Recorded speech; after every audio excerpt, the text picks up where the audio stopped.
lison siho ang tanan niyang mga bahandi kawaton. Migani ang pinakalibo-libo niya mga karnero gipangkuha. So karon gikawat. Lipay na si Satanas. Sukod ko ni siya. Kay nagbinutan ko ni siya. Nganong gikawat, gitulis siya. Sa diyang naay ni sumbong ni Job. Nga usa niya ka ato pa empleyado nga mo'y nabilin nga saksi sa maong tulis. Niyon siya. Nahurot man ang tanan nimong mga karnero, pila kalibo. Gitulis man ta. Apil pa ang nagbantay, gikawat. Unsay gihimo ni Job? Nagluhod si Job ug niingon sa Ginoo, Ginoo, ikaw may naghatag sa tanang grasya nako, ikaw ra po'y mukuha, salamat. Naguol si Satanas, kaya expectation nga si Job, mublem sa Ginoo, nga Ginoo, nagmaayo man unta ko, nga wala, ginaan man ko nimo. Hoy, naatana nga mindset, naatana nga prinsipyo. Beware mo, kay lihok na sayawa. I-example na ko si Job. Karon kay si Job, nabigo man siya. Ni adto na pud siya sa langit. Ningon na po ng Ginoo, Satanas, naman po ka. Na, kumusta lang si Job? Ginoo, na failure man ko. Wala man siya nagbaso nimo, nagpasalamat man siya. Na, ningon dito ako nimo nga, na siya nilantig, ako wala, nga. Di na naman si Job, buutan na. Ginoo, nalang ko ihangyo ni Musa, nalang. Musa naman po doon. Tuguti ko, natagaan siya balatian. Niingon na po ang Ginoo ni Job, ni Satan. Sige, tugutan tika. Pero ayaw siya patiya. Nung sa'y gihimo ni Satan ni Job, itagaan niya sakit, tibok lawas niya, no? Nagsakit si Job, pero si Job sige gyapon ampo, Ginoo, salamat sa tanang grasya nga imong gihatag, nasuko iyang asawa.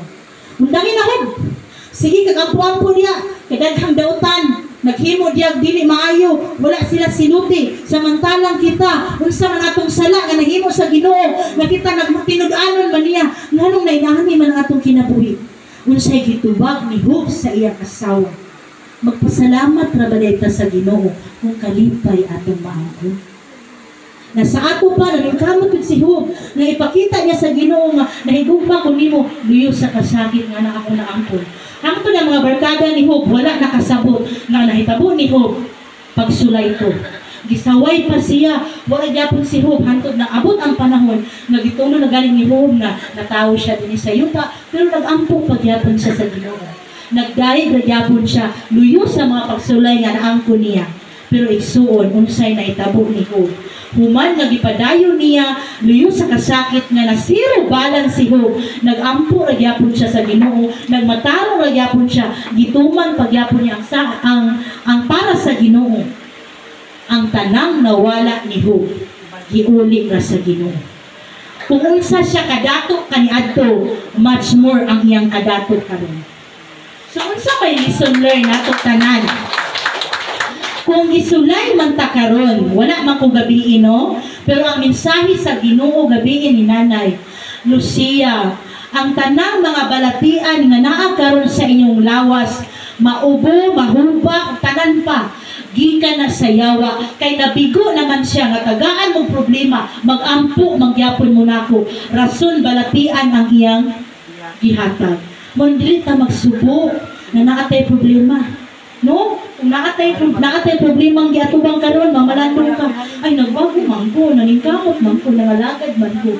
Igsuon, imagine lang ang kaagi ni Job, na ang yawa, tugutan yun na sa Ginoo, pero ayaw mo kaguol, kaya ang pagsakit sa yawa, na tugutan sa Ginoo, na ay kinutuban, asa ra ito. No? Padayon ta, dili ta mo biya sa pagampo, no? Atong pasalamatan ang Dios, nga maoy nagluwas ka natong tanan, ingon usab si Nanay nga numan, kay kung wala sa niya dawatan ni wala ta karon. Kung daan tay mga pagsulay, wala ta katunga sa pagsulay ni Nanay. Mas pinakabugat iyaha, kay naagid ang Dios masulti sa iyang mga kamot. Ang iyang mga pag-antos, wala nag-isulti niya sa uban. Pero sayod ba mo nganong siya nag-antos karon? Tanang kalipay nato, tanang mga tao nga niduol niya, nga gitubag ang ilang tanang pangayo. Sila nalingkawas sa mga pagsulay o kasakitan. siya ang nagbayad nga naman. Nasuko man ang yawa, imbis iyahan na to, gibawi man sa Ginoo. Rason sama ni Job nga ang yawa na nangmin usab sa amahan, nasakiton si nanay kay naa niya ang rinda sa kaliwasan. Kung sa uban nga wala kasabot, maunay rason nga miingon sila kung tinuod pa nga na ang Diyos diya ninyo nganong gisakit man kamo. Kaluoy itaw sa kala, wala kasabot unsa ang pagsulay.